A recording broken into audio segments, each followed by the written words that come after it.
Modéliser une caractéristique. Des élèves réalisent des mesures en salle de TP pour obtenir la caractéristique tension courant U égale F de I d'une résistance. Après avoir lu l'énoncé, je repère les informations utiles pour visualiser la situation. Ici, j'ai une série de mesures de tension et de l'intensité aux bornes d'une résistance afin de tracer la caractéristique tension courant U égale F de I. Question A. Complétez le code source fourni pour proposer un programme permettant de représenter le nuage de points associé à la série de mesures, puis de modéliser la caractéristique de ce dipôle. Donc je complète, puis j'exécute le code fourni pour répondre à la question. Après les lignes d'introduction et d'importation des bibliothèques, les lignes 11 et 12 permettent de rentrer les mesures expérimentales sous forme de deux listes de valeurs nommées U et I. Je rentre les valeurs en utilisant le point comme séparateur décimal et la virgule pour séparer les valeurs. Les instructions suivantes, commençant par le préfixe PLT point, concernent la représentation graphique. Ligne 16, initialisation de la figure. Ligne 17, titre du graphe. Puis je complète la ligne 18 avec la légende de l'axe portant les valeurs de l'intensité. Pour la caractéristique tension courant, c'est bien l'axe des abscisses, X, qui porte les intensités. Donc j'écris I en milliampères. De même pour la ligne 19, c'est la légende de l'axe portant les valeurs de la tension, soit l'axe des ordonnées, et j'écris U en volts. La ligne 20 précise les valeurs extrêmes des axes. La ligne 21, avec l'instruction plt.plot, définit le tracé du nuage de points expérimentaux. Le premier argument doit contenir la liste des abscisses, donc ici la liste I. Le deuxième argument doit contenir la liste des ordonnées, donc ici U. Le troisième argument précise l'aspect des points et on l'écrit entre apostrophes, donc R pour rouge et plus pour des croix. MS pour marker size impose la taille, ici taille 10. Et enfin, label donne la légende pour ce tracé, ici U égale F de I EXP pour U égale F de I expérimental. Il s'agit ensuite de compléter le programme pour proposer une modélisation de la caractéristique par une fonction linéaire. Auparavant, je vais afficher le nuage de points et pour ça j'ajoute des guillemets à la ligne 23 et à la ligne 50 pour isoler toutes ces lignes de code et qu'elles ne soient pas exécutées, et je complète les lignes 51, 52 et 53 selon les consignes pour afficher la figure. Puis j'exécute le programme. Les points expérimentaux sont au voisinage d'une droite passant par l'origine, donc il va être pertinent de modéliser la caractéristique par une fonction linéaire. Je remarque que les points extrêmes n'apparaissent pas sur la figure, donc je modifie la ligne 20 définissant la limite des axes en imposant une échelle automatique sur les données de l'axe des abscisses et permettant d'afficher la limite des axes grâce à tight égale true. Et en exécutant le programme, j'obtiens bien les 8 points expérimentaux.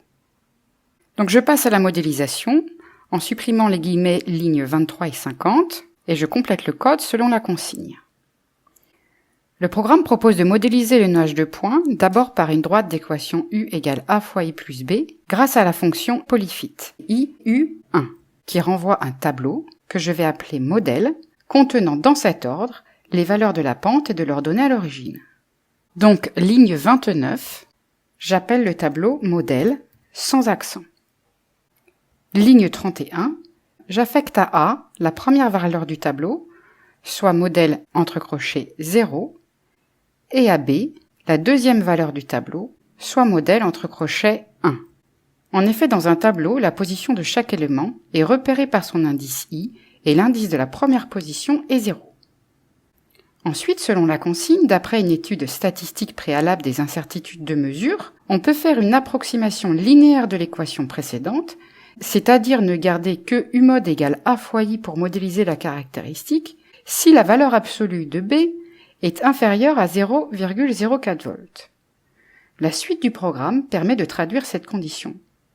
Donc ligne 36, si la valeur absolue de B est inférieure à 0,04 volts, donc 0,04, je calcule, ligne 37, la liste des ordonnées de la droite d'équation U mod égale A fois I. Donc U-mod, c'est égal à A fois petit i pour petit i dans la liste des abscisses, c'est-à-dire grand I.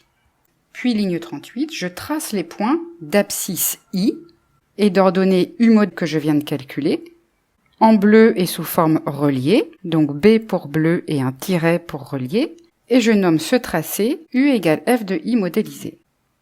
Ensuite, ligne 42, j'affiche le texte « Modélisation de la caractéristique de la résistance ».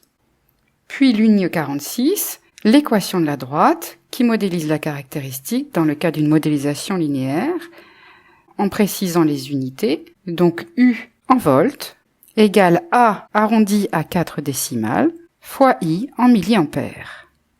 Ensuite, à la ligne 49, à la suite de l'instruction else ligne 47, je précise ce qu'affiche le programme si la condition valeur absolue de B inférieure à 0,04 volts n'est pas respectée. Donc, à l'aide de la commande print, j'affiche le texte « Le dipôle ne semble pas être une résistance », car la caractéristique ne peut pas être modélisée par une fonction linéaire.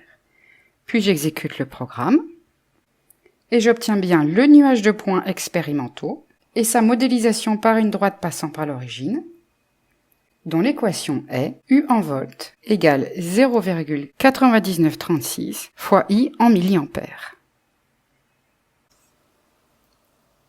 Donc je rends compte du résultat de l'exécution du programme en faisant des phrases courtes et en utilisant un vocabulaire précis et adapté. D'après le résultat du programme, la caractéristique du dipôle est une droite passant par l'origine, modélisée par l'équation U en volts égale 0,9936 fois I en milliampères. Question B. En déduire la valeur de la résistance. Donc on me demande la valeur de la résistance, sachant que d'après la question A, U en volts égale 0,8936 fois I en milliampères. Donc je cherche dans le cours ce qui relie ce qu'on me demande au résultat de la modélisation. D'après le cours, pour une résistance, U et I sont proportionnels et reliés par la loi d'Ohm, U égale RI, avec R coefficient de proportionnalité en ohms, si U est en volts et I en ampères. Donc en procédant par identification entre le résultat de la modélisation et la loi d'Ohm, j'obtiendrai directement la valeur de R. Donc je cite la loi du cours. Le dipôle étant une résistance, d'après la loi d'Ohm, la tension U à ses bornes et l'intensité I du courant qui la traverse sont telles que U en volts égale R en ohms fois I en ampères.